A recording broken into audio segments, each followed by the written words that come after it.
नमस्कार। आशा करता हूँ कि आप सब स्वस्थ होंगे और आशावादी होंगे। आप सब जानते हैं, पिछले 5 से 6 साल से हम EPS 95 का जो आंदोलन है उसको चला रहे हैं। गली से लेके, मोहल्ले से लेके, तालुका से लेके, गांव से लेके तो दिल्ली तक, जंतर मंतर, रामलीला ग्राउंड, हर जगह हमने आंदोलन किए। हर जगह आदरणीय हेमा मालिनी जी के इनिशिएटिव से हम आदरणीय प्रधानमंत्री जी को 2 बार मिले। उन्होंने हमारी बात दोनों बार करीब आधा घंटा सुनी, दोनों बार हमें आश्वासन दिए और वो आश्वासन देने में काफ़ी सीरियस भी थे। उनके मन में करुणा थी। उन्होंने हमें कहा कि मैं काम करने वाला हूँ, लेकिन दुर्भाग्यवश एक तरफ तो प्रधानमंत्री जी ने हमें दिल से आश्वासन दिया है और दूसरी तरफ जो EPFO है वो समितियों के ऊपर समितियां बिठा रहा है। इससे हमारी जो स्थिति है वो बहुत कठिन होते जा रही है। हर रोज 200 लोग EPS के पेंशनर्स मरते हैं, हर रोज। और अगर यही हमारे लिए तो ये हुआ कि जितना समय लगेगा उतनी मौतें होगी। तो इससे और जो हमारी जीवन मान है वो सुधारने का कोई तरीका हमें और तो कोई सूझ नहीं रहा है। जब हम प्रधानमंत्री जी के शरण में गए हैं तो और कहाँ जाए, किसके शरण में जाए। इसलिए जो हमारा शिरडी का अधिवेशन हुआ था 17-18 अप्रैल को, उसमें हमने तय किया था कि अब हमें अपनी मान सम्मान अपना बरकरार रखने के लिए, हमारी डिग्निफाइड ज़िंदगी जीने के लिए हमें आंदोलन करना पड़ेगा, बहुत बड़ा आंदोलन करना पड़ेगा। और इसी आंदोलन की रूपरेखा हमने तैयार की है। ये आंदोलन की रूपरेखा ऐसी है कि हम 1 तारीख से EPFO के सामने पहले श्रृंखला अनशन करेंगे। उस श्रृंखला अनशन के बाद तब तक अगर कुछ नहीं होता है, 7 तारीख से हम आमरण अनशन करेंगे। क्योंकि हमने सोच लिया है, सड़ते सड़ते मरने से अच्छा है कि हम लड़ते लड़ते मरें। 7 तारीख से हम आमरण अनशन करेंगे। जिनको श्रृंखला अनशन के लिए नाम देने हो, अपने चीफ कोऑर्डिनेटर, स्टेट प्रेसिडेंट या फिर हमारे पास डायरेक्टली भेज सकते हो, किसी भी राज्य के हो। जो आमरण अनशन में बैठना चाहते हैं, बहुत से लोग हैं, वो हमें नाम दे दें। हम उनकी वहाँ पर आमरण अनशन की जो व्यवस्था है वो EPFO के ऑफिस के सामने करेंगे।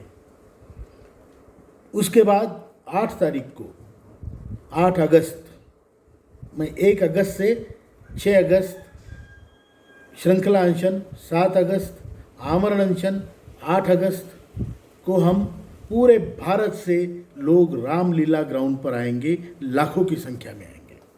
ये मेरा आह्वान है। मैं आपको इस पर इन्वाइट करता हूँ, आपको न्योता देता हूँ कि देखिए, आपके जितने नेता हैं देश भर के EPS के, वो अपनी जी जान लगा के कोशिश कर रहे हैं। उन्होंने अपनी पूरी ज़िंदगी समर्पित की है। अभी ये आपका समय है कि आपको एक दिन सपत्नीक आइए, एक दिन आपको देना है 8 तारीख का। बहुत बड़ी संख्या में हमें मांगने जाना है, अपनी याचना करने जानी है, करुणामयी पुकार लगानी है। और इसलिए आपको सभी को 8 अगस्त को दिल्ली में आना है। इसमें कोई छूट नहीं है। ये हमारे जीवन मरण का प्रश्न है, हमारे स्वाभिमान का वजूद का सवाल है, हमारे अस्तित्व का सवाल है।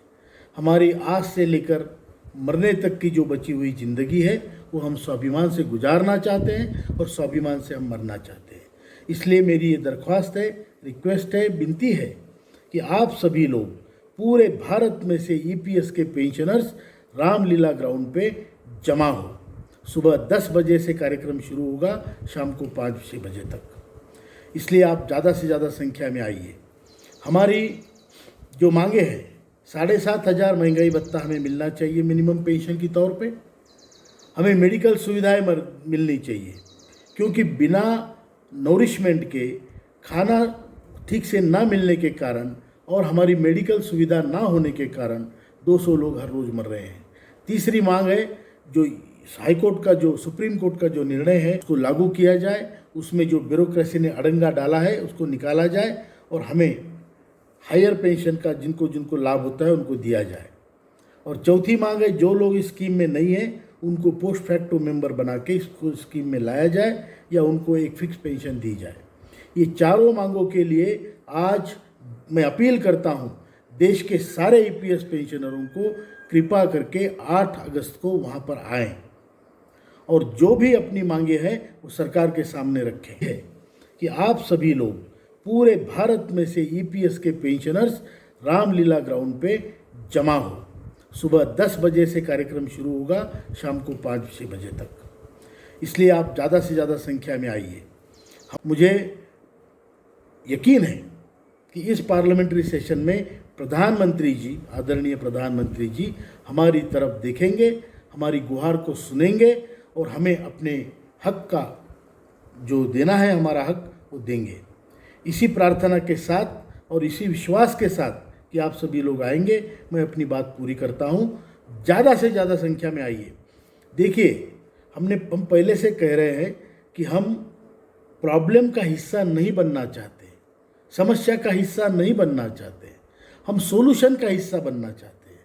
इसलिए हमने कई बार कई सॉल्यूशंस कई मीटिंगों में इन लोगों को दिए हैं और हमारा ये मानना है, हमने ये सिद्ध कर दिया है अपने जो हमने वहाँ पे सबमिट किए हैं पेपर्स और हमने जो वहाँ पे रिपोर्ट भेजे हैं अपनी तरफ से वित्त सचिव के साथ बात करते हुए भी उसमें हमने ये निश्चित किया है, हमने ये बताया है और हम ये मानते हैं कि हमारी मांगे केवल अपने ही पैसों से पूरी हो सकती है और अगर उसमें कुछ कम पड़े तो सरकार बाकी पेंशन स्कीम्स को जो पैसा देती है उस परसेंटेज से हमें भी दे। इतनी ही बात है और हमें ये आंदोलन सफल करना है। ये हमारी अंतिम लड़ाई है, आर पार की लड़ाई है। हमारा इस लड़ाई में एक ही नारा है, या तो जीतेंगे या मरेंगे, या जीतेंगे या मरेंगे।